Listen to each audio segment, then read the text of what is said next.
আজকে আমি মুখ খুলতে বাধ্য হলাম একটা কারণে, এনপিপি একটা চ্যানেলে সে দেখেন বর্ষে যে রুমি কারিম যাইতেছিল এডলফ খানকে বিয়ে করতে, তবে কেন বিয়ে করেননি এটা নিয়ে আমরা ওনাকে আরো বেশি প্রশ্ন করব। আসুন প্রশ্ন করা যায়। আচ্ছা রুমি কারিম, আপনি এইটা বলেন তো, আপনি মানে বর্ষে যে ওখানে এডলফ খানকে আপনি কেন বিয়ে করতে যান নাই? এর পার্সোনালিটির সাথে কখনোই আমার পার্সোনালিটি যাবে না। এত মিথ্যাচার, এত মিথ্যা বলে, এটা থার্ড ক্লাস লোক যে ও এত বড় বাটপার। সুদর্শন হিজড়াও বলবো না, কুচ্ছিত হিজড়া। বুঝলাম উনি যে বাটপার মিথ্যা কথা বলে, বাট এরপরেও কি আপনার কাছে কোনো প্রমাণ আছে, মানে আপনার কোনো সাক্ষী আছে, এরপর অন্য কোনো কিছু ও করে কিনা এডলফ খান, মানে অন্য কোনো কিছু কারণে আপনি ওরা বিয়ে করতেছেন, কোনো কি রিজন আছে? তুমি বলে দাও, আমার ছাত্রীরাই বলে যে আমার ছাত্রছাত্রী সবাই আছে। আচ্ছা এক মিনিট বলি। হ্যাঁ, বলি হচ্ছে এরকম এরকম আমাদেরকে ডেকে নিয়ে আমাদের ক্লাসের কথা বলে, আমাদেরকে শহরের কথা বলে, আমাদের সাথে আজেবাজে কাজ করে। আচ্ছা আচ্ছা আচ্ছা, রবি খান এগুলো বাদ দেন বাদ দেন, এখন আপনি বলেন যে আপনি কি করতেছেন, মানে আপনি ভবিষ্যতের জন্য কি করতেছেন? ফ্যাশন ডিজাইনিংটার উপরও লেখাপড়া করে ফ্যাশন ডিজাইনিংও করছি, ফ্যাশন কোরিওগ্রাফির উপর লেখাপড়া স্টাডি করার পর ফ্যাশন কোরিওগ্রাফি এখন করছি। নৃত্যশিল্পী তো প্রথম থেকেই ছিলাম।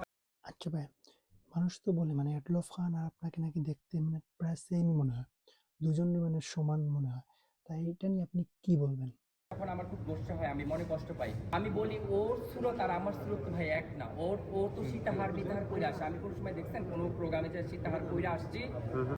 আচ্ছা তাইলে আপনি একটা জিনিস বলেন যে আপনি তাইলে মানে মেকআপ কেন করেন, মানে মেকআপ করার রিজনটা কি? মেকআপটা করে আসি যেন আমাকে সুন্দর লাগে, যেহেতু আমি স্টেজ পারফরমেন্স করি আমি।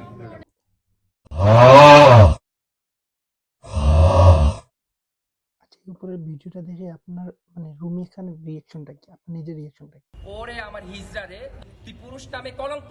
সুদর্শন হিজড়াও বলবো না, কুচ্ছিত হিজড়া।